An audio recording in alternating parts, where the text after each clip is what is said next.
Assalamualaikum warahmatullahi wabarakatuh, sahabat Joyo di Explore Channel. Oke teman-teman, pada kesempatan kali ini kita masih membicarakan mobil maung pindad yang lagi in banget, karena ini sedang didukung oleh Pak Presiden kita, Pak Prabowo, untuk menjadi mobil kebanggaan Indonesia. Oke, di sini mungkin saya akan membicarakan beberapa, yaitu terkait informasi yang mungkin secara umum ini mobil sangat keren, membanggakan Indonesia.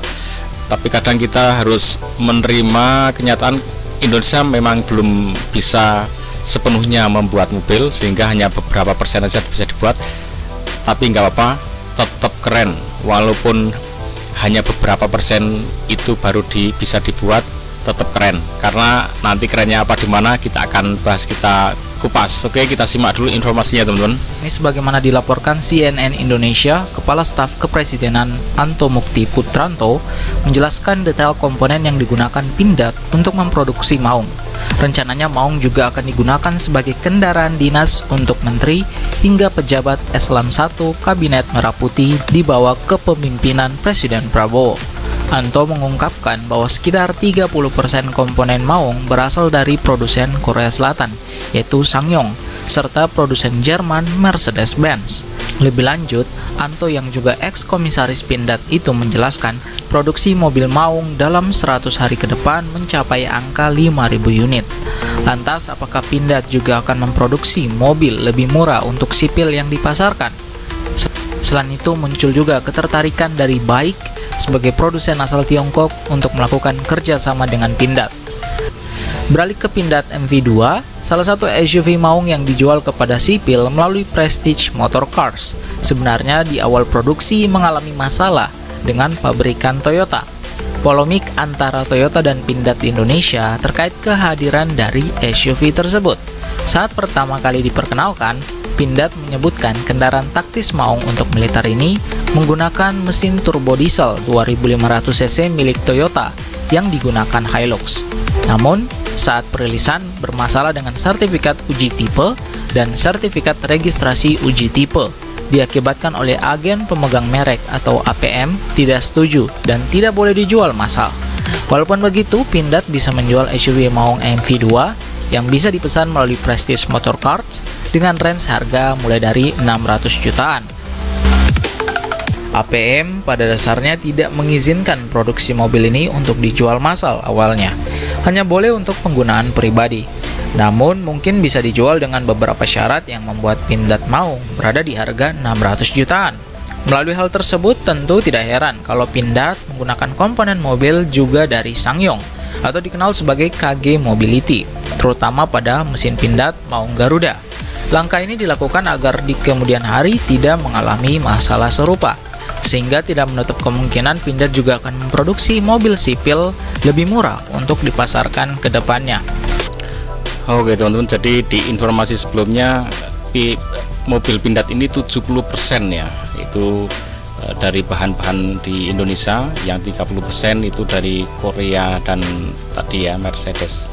Nah, itu sudah oke kalau menurut saya. Karena apa? Karena kita jadi tidak mengimpor mobil itu dalam bentuk satu unit sak geluntung gitu ya. Satu unit udah pokoknya terima ini bentuknya seperti ini. Pokoknya Anda tinggal terima dengan harga yang sudah ditentukan di sana, kita udah nggak bisa apa-apa.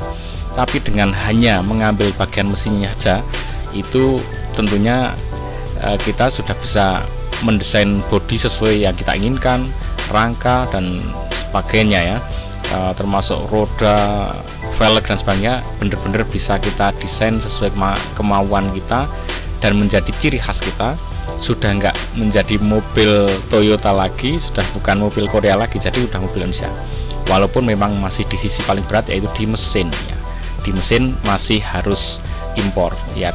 Kita tahu karena Indonesia belum punya pabrik yang memproduksi mesin mobil ya. Karena kalau mau memproduksi bagian mesinnya itu luar biasa. Setiap part yang ada itu harus melibatkan pabrik tersendiri.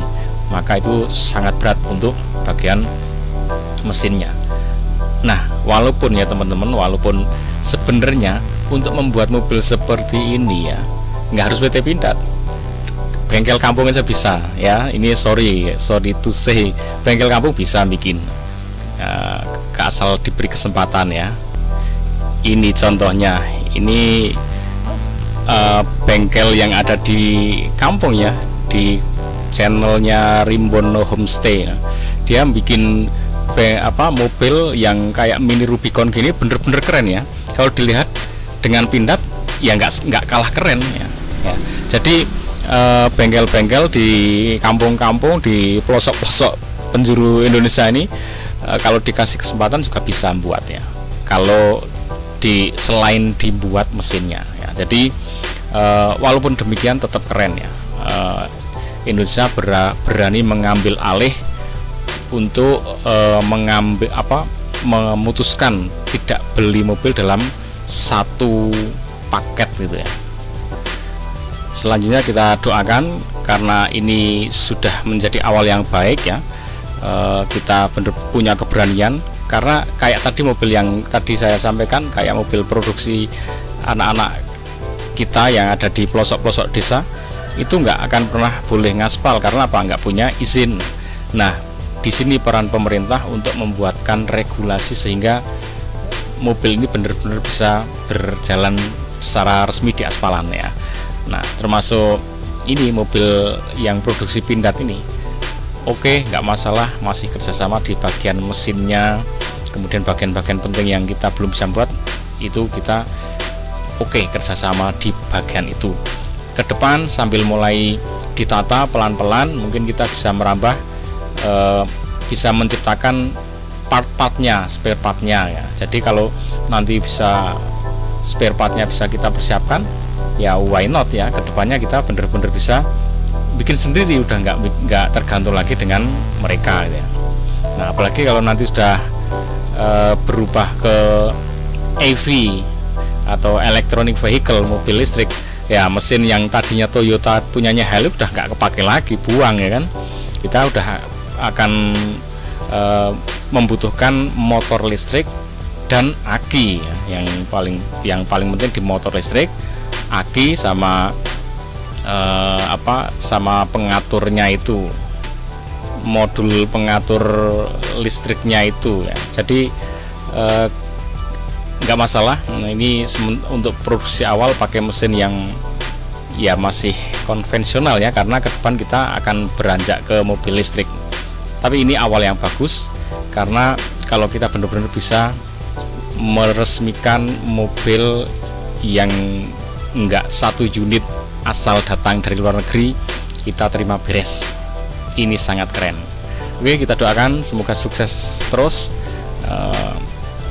mobil Indonesia benar-benar bisa diproduksi.